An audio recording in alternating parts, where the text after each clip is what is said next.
Mga sangkay, mayroon pong breaking news ngayon, ano? Mayroon daw pong mga bungo na nakita na naman, mga sangkay. Well, tingnan po natin.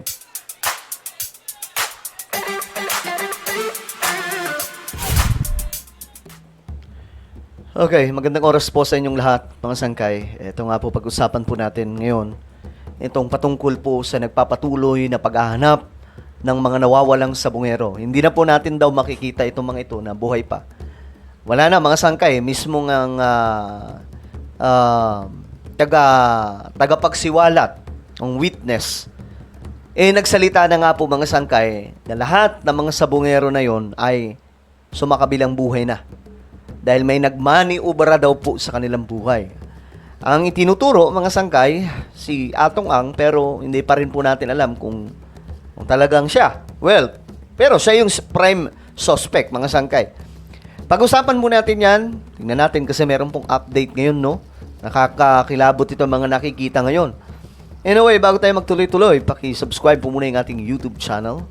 Yan, tayo po ay 1.54 million subscribers na. Kaya naman kung hindi ka po nakakapag-subscribe, makikita nyo po yung subscribe button sa baba ng video na to. I-click nyo lamang po yung subscribe, i-click ang bell, at i-click nyo po yung all. Sa mga nanonood po sa Facebook, i-follow nyo po yung ating Facebook page. Shoutout ko pala sa lahat ng mga Solid Sangkay. Comment down below, hashtag Solid Sangkay, kasama po ang inyong mga lugar para magkakilala po tayo dito sa YouTube at Facebook. Okay. Ito nga po ang balita, mga sangkay. Mayroon daw pong nakita na naman. Pero this time kasi, bungo na. Ayan, mga sangkay, oh. 5. Ito nga, nakakakilabot to, mga sangkay, kasi hindi lang isa. 5. So, sabihin na natin, hindi ito yung mga sabungero. Ang tanong pa rin dyan, sino yung mga yan? 'Di ba? Sino ang mga yan, mga sangkay? Ngayon, tingnan po natin.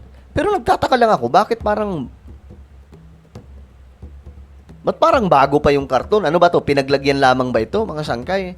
Well, ito kasi ngayon, naghahanap po talaga yung mga otoridad po natin. At naniniwala po ako na itong operasyon nila, talagang legit. Kasi inaamin naman po nila, mga sangkay, kapag kami sablay. Halimbawa na lamang po, nakaraan, yung mga nakita daw po na mga buto sa may Taal, mga sangkay.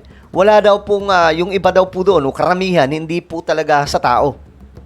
Ibig sabihin, yung mga balahura po nating mga kababayan na nagbebenta ng bulalo dyan sa Tagaytay, doon lamang po tinatapon sa mga sangkay. Yung iba sa Taal Lake.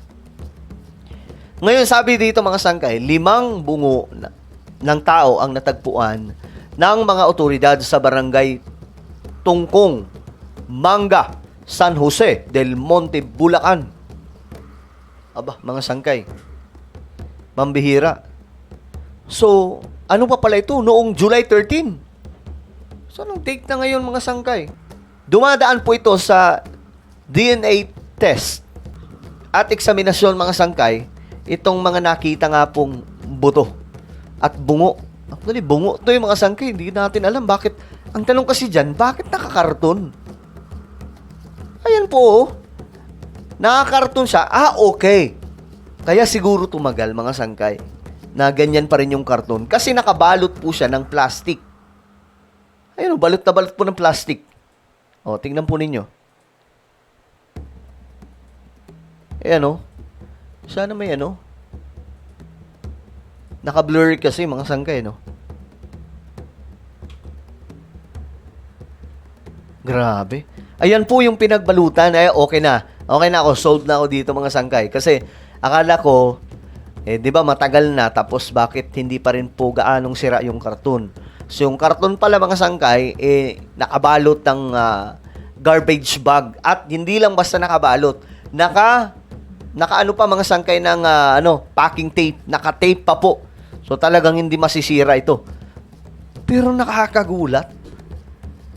5.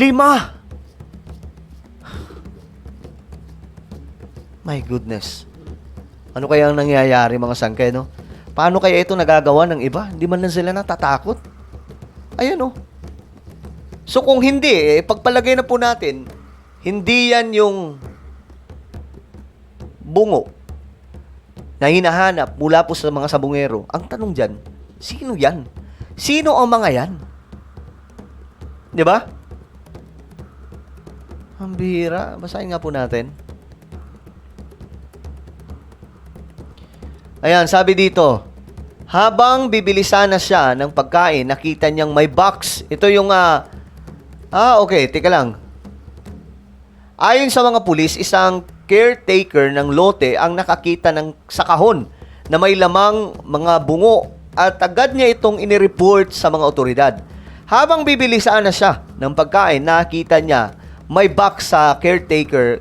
May box kasi caretaker po itong nakakita. Nung chinek niya po yung box, doon niya po na-discover na yung laman po is puro bungo. Dagdag pa ng mga pulis, wala nang ngipin ang mga bungo na packaging tape at nakatanggal ang mga panga nito. Bakit? Kilabot naman anong grupo yung tumitira sa mga ito, mga sangge, no? Ang isa sa 4 na bungo may nakasulat nila na numero. Why? Kung 4 na bungo, sabi po dito mga sanggay, kung 4 na bungo yung 4 na bungo parang naman siya, kumbaga, malinis, wala naman siyang tama. Yung isa lang, parang may basag sa may parteng sentido. Hindi natin alam kung ano ba ang doon o tama ba ng baril o ano. Hindi po natin masabi. Kasi yung isa may basag daw mga sangkay. Dinala na ang mga natagbuong bungo sa Camp Crame at isinasailalim na sa pagsusuri. Ngayon mga sangkay, ang isa sa katanungan talaga doon, kung hindi po yun ang mga sabungero, isa sa dapat nilang pagtuunan ng pansin, alamin kung sino ang mga iyan. Baka mamaya mayroon po dito sa bansa natin talaga mga sangkay, nag-i-exist na mga nagpapatumba ng mga tao na parang movie lang yung datingan. Sa ngayon, wala pa nilang lumalapit para magpasuri kung labi ito ng kanilang kaanak. Nag-backtracking din daw ang mga otoridad para matukoy ang pagkakakilanlan ng nag-iwan ng mga bungo. Matatandaan noong July 13, nagsasagawa rin ng search and retrieval operation ang mga otoridad sa Taal Lake para sa mga nawawalang sabungero. Sabi dito mga sangkay, kung ano po yung magiging result ng nakuha sa Batangas, at dito sa amin, syempre subject po ito sa DNA testing. Kung magmamatch, sabi po dito, sa standard ng mga pamilya nung missing sabungeros, tsaka po sa amin. Kung makakatulong po yung investigasyon namin, pwede na rin po kaming mag-submit. Mga sangkay, nakakakilabot itong mga nakikita nila. Ayan po mga sangkay, mga nag-comment. From South Underwaters to North Grassland, Bulacan. Baka nagsabong to. Parcel bungo. New normal lang yan. From Lawa to Damuhan. Grabe. Basen i-connect na po ninyo kay Duterte. Hindi naman kinokonekta. Actually, mga sangkay, yung tanong kasi talaga dyan, ito, kung tanong lang ang pag-uusapan, bakit hindi po ito gumalaw nung panahon ni PRRD? Diba? Bakit hindi po ito na-imbestigahan ng sobra? Tanungin niyo si Bato, anong sasabihin ni Bato? Ang hirap kasi talagang kasi parang ang lalim ng pagkakagawa, ang linis. Diba? Yun lang ang sagot ni Bato. Magtaka ka po talaga. Well, ano sa tingin nyo? Ano kaya itong nakakita na naman mga sangkay? Comment down below. Meron po tayong YouTube channel, Sangkay Revelation. Hanapin nyo po ito sa YouTube. Ngayon din, kapag nakita nyo na, i-click nyo po yung subscribe, i-click ang bell, at i-click nyo po yung all. Ako na po yung magpapaalam. Mag-iingat pong lahat. God bless everyone.